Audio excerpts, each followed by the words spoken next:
TGT के teachers के लिए आपको ग्रेजुएशन, पोस्ट ग्रेजुएशन, उसके बाद 2 साल का बीएड, उसके बाद आप सीटेट क्वालिफाई करेंगे तो कितनी आपकी एज हो जाएगी कि आप 30 साल में और जब वो भी तब जब DSSS भी 3 साल 4 साल 5 साल पे एक बार वैकेंसी निकलता है। दोष देते हैं ये लोग पुरानी गवर्नमेंट को कि उन्होंने वैकेंसी नहीं निकाली, उन्होंने वैकेंसी निकाली। अरे सर, अब तो आप आ गए सरकार में, अब तो सब कुछ आपके हाथ में है, अब तो आपकी पावर है, आपकी डबल इंजन की सरकार है।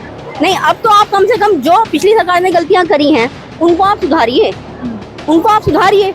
भाई हमें लगा पिछली गवर्नमेंट में कुछ कमी थी, जब भी तो हम आपकी गवर्नमेंट को लेकर आए। नहीं, अब हम आपके पास ही तो आएंगे बात करने के लिए। और दिल्ली में कितनी है, आप कहीं पे भी देखिए, ये पीजीटी की है, कहीं ये सिर्फ दिल्ली के लिए है, यहाँ 30 है, बाकी कहीं पे भी आपको 30 नहीं दिखेगा। टीजीटी की देख ली, यहाँ पे 30 है, बाकी कहीं पे भी आपको 30 नहीं दिखेगा। इंडिया का फर्स्ट पर्सन जो है वो प्रेसिडेंट होता है, उसी की एज 35 है, तो वो कौन सा ब्लड हुआ फिर? वो कौन सा ब्लड हो गया? हम अगर 30 में हमें बुढ़ापा इन्होंने दिखा दिया तो वो क्या है फिर? दिल्ली बीजेपी का कार्यालय ये है, इस कार्यालय के बाहर ये लोग इकट्ठा हुए हैं। वजह ये है कि जो शिक्षक अभ्यर्थी हैं वो तैयारी करते हैं शिक्षक बनने के लिए, लेकिन उम्र में तगादा इस वक्त है क्योंकि 30 उम्र की गई है, जिसकी वजह से विरोध हो रहा है कि पढ़ाई करते करते ही इतना समय बीत जाता है कि इस उम्र तक जो चीजें हैं वो खत्म हो जाती हैं। इसीलिए इन पर रिलैक्सेशन होना चाहिए और इन्हें दोबारा से बढ़ाना चाहिए। अब आप यहाँ पर देखिए कि ये लोग मिलने के लिए पहुंचे थे, लेकिन यहाँ पर कोई मिलने तो नहीं आया, लेकिन यहाँ पर पुलिस प्रशासन और डिटेन करने के लिए गाड़ियां जरूर आ चुकी हैं। तो आप लोग जी मैम देखिए, ये मैं आपको दिखाना चाहती हूँ कि बाकी स्टेट में या यूटी में आप देख सकते हो क्लियरली, आप अपने कैमरामैन से बोल सकते हो कि बाकी जगह कितनी एज है और दिल्ली में कितनी एज है। आप कहीं पे भी देखिए, ये पीजीटी की है, कहीं ये सिर्फ दिल्ली के लिए है, यहाँ 30 है, बाकी कहीं पे भी आपको 30 नहीं दिखेगा। टीजीटी की देख ली, यहाँ पे 30 है, बाकी कहीं पे भी आपको 30 नहीं दिखेगा। ये एक नहीं है, जितनी भी यूटी है, जितनी भी राज्य हैं, ये हर जगह का सवाल यही, मतलब वही एज है। तो इसका कारण आप लोगों ने पूछा, इतनी बार आप मिले? ब्लड रिलेशन चाहिए, ब्लड रिलेशन। जो डिपार्टमेंट का लॉयर है, सिर्फ दिल्ली में ही शिक्षा, दिल्ली में आप देखिए कहीं पे भी 40 से कम नहीं है। ये कॉमन एज है, मतलब जर्नल एज है, फीमेल का रिलेक्शन इसके अलग है। मतलब दिल्ली में ही कम उम्र के शिक्षक होने चाहिए। आप ना ऐसा कीजिए, क्योंकि आप अभी जो बंदा है, जो भी कैंडिडेट है वो 26 या 27 में रिक्रूट होंगे, 30 साल के बाद वो भी उसकी रिटायरमेंट एज कर दीजिए आप 30 साल, क्योंकि 30 के बाद वो भी हमारी तरह रिटायर्ड ही after 30। Old blood, yes old blood, वो भी यंग ब्लड नहीं रहेगा। अब तो 3 साल वो रखिए ना ड्यूरेशन टीचर्स का दिल्ली में, और शायद हाँ दिल्ली में। लेकिन तब जब मैंने बीएड में एडमिशन लिया था, 2 साल का बीएड होता है। मैंने जब बीएड में एडमिशन लिया था तब रूल ये नहीं थे ना कि 40 साल एज हो जाएगी, 40 से 30 साल एज हो जाएगी। पता होता तो मैं बीएड ही नहीं करती, मेरा तो बीएड करना व्यर्थ हो गया ना। तो अब क्या कहा जा रहा है मैम? अब तो ये कुछ नहीं कहा जा रहा अभी तक। तो अभी 2-3 दिन पहले तक 24 तारीख तक तो हमें यही कहा जा रहा था ना कि जब तक आपको मौका नहीं मिलेगा फॉर्म फिल करने का, तब तक एग्जाम की डेट नहीं आएगी, कोई कैलेंडर जारी नहीं होगा। लेकिन 26 तारीख को DSSS ने कैलेंडर जारी कर दिया, तो हमारे लिए तो अब कोई मौका ही नहीं है। अब आप यही तो पूछना चाह रहे हैं कि अब आप क्या कहेंगे आगे इस बात पे, जब आपकी बात जो आपने बोला था वो नहीं हो पाई और कैलेंडर भी जारी हो गया एग्जाम डेट का। तो अब हम यही तो पूछना चाह रहे हैं, यही पूछने के लिए तो हम यहाँ पे आज इकट्ठे हुए हैं, उनसे सवाल करने के लिए। हम उनसे अपनी बात, शिक्षा मंत्री जिसे आप लोगों की मुलाकात हुई, आप लोगों के साथियों की, तो उन्होंने वैसे क्या आश्वासन दिया था? 24 तारीख को उनसे हमारी बात हुई तो उन्होंने ये आश्वासन दिया था कि इस पे काम चल रहा है और जब तक आप लोगों को क्वारंटाइन निकाला जाएगा, जब तक आप लोगों को मौका नहीं दिया जाएगा फॉर्म फिल करने का, तब तक एग्जाम की कोई डेट नहीं आएगी, कोई एग्जाम कैलेंडर जारी नहीं होगा। आप लोग निश्चित रहिए, घर जाइए, अपनी तैयारी कीजिए। हमने बोला सर फिर हम दोबारा कब आए आपके पास? तो उन्होंने बोला नहीं, मेरे पास आने की जरूरत नहीं है। तब सबने बोला भी कि नहीं सर थैंक यू बोलने आएंगे, तो उन्होंने बोला नहीं थैंक यू बोलने की, मुझे थैंक यू बोलने के लिए आने की जरूरत नहीं है। आप लोग नौकरी पाइए, अपनी तैयारी कीजिए, नौकरी पाइए और उसके बाद अच्छे से बच्चों को पढ़ाइए, वही मेरे लिए थैंक यू है। लेकिन हम कहाँ से नौकरी पाएंगे जब हमें मौका ही नहीं दिया जाएगा फॉर्म फिल करने का और एग्जाम देने का? तो जी अभी क्या दायरा रखा गया है एज का? 30। और वैसे क्या होना चाहिए मैम? जो पहले था वो 30-32 अलग अलग, पीआरटी के लिए 30 और टीजीटी के लिए 32 और उसके लिए पीजीटी के लिए 36 था।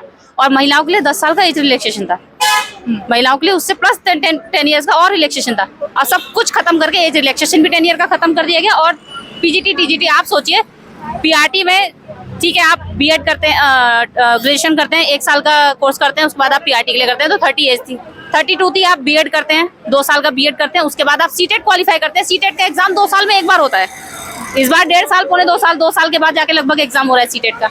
उसके बाद टीजीटी के टीचर्स के लिए आपको ग्रेजुएशन, पोस्ट ग्रेजुएशन, उसके बाद 2 साल का बीएड, उसके बाद आप सीटेट क्वालिफाई करेंगे तो कितनी आपकी एज हो जाएगी कि आप 30 साल में और जब वो भी तब जब DSSS भी 3 साल, 4 साल, 5 साल पे एक बार वैकेंसी निकलता है जी। तो मतलब ये हैरानी की बात नहीं है कि देश में और देश के कानून को चलाने वालों की जो उम्र है वो आज काफी है, सभी काफी वरिष्ठ हैं। बिल्कुल मैम, हम लोग खुद इस बात को देख के हैरान होते हैं कि मतलब हमें बच्चों का भविष्य तैयार करना है, ठीक है, उसके लिए हम इतनी क्वालिफिकेशन अपनी गेन करते हैं। मतलब आप यकीन मानिए, पहले तो 3 साल का ग्रेजुएशन, उसके बाद 2 साल की बीएड, ठीक है, फिर हमारा सीटेट की बात करें तो वो कभी 1.5 साल में, 2 साल में होता है, ठीक है। उसके अलावा जब हम एलिजिबल हो जाते हैं तो गवर्नमेंट जो वैकेंसी नहीं निकालती है। अब जब वैकेंसी निकलेगी 3-4 साल में तो हम कहाँ से उसमें अपीयर होंगे? फिर दोष देते हैं ये लोग पुरानी गवर्नमेंट को कि उन्होंने वैकेंसी नहीं निकाली, उन्होंने वैकेंसी निकाली। अरे सर, अब तो आप आ गए सरकार में, अब तो सब कुछ आपके हाथ में है, अब तो आपकी पावर है, आपकी डबल इंजन की सरकार है। नहीं, अब तो आप कम से कम जो पिछली सरकार ने गलतियां करी हैं उनको आप सुधारिए, उनको आप सुधारिए। भाई हमें लगा पिछली गवर्नमेंट में कुछ कमी थी, जब भी तो हम आपकी गवर्नमेंट को लेकर आए।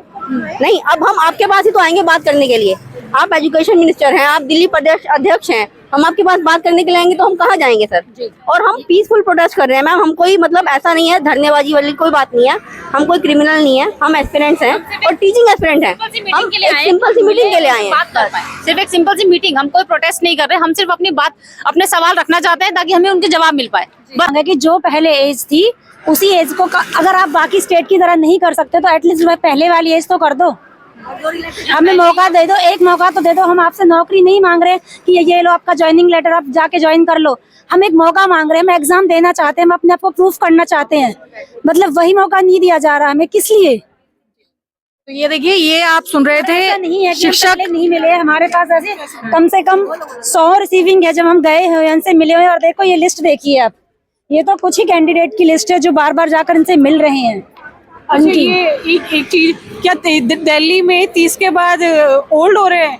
मे बी पोल्यूशन की वजह से हो रहे होंगे, क्योंकि वो काम करने के लायक नहीं रहेंगे। भाई 30 के बाद ओल्ड ब्लड हो रहा है तो आए दिन दिल्ली में प्रोटेस्ट चल रहा है, कभी पॉल्यूशन को लेके, कभी, लेकिन बीजेपी सरकार सुन कहाँ रही है? किसकी सुन रही है? मतलब ये बहाना, उनको ये थोड़ा बहाना है, ये एक बहाना ही है ना।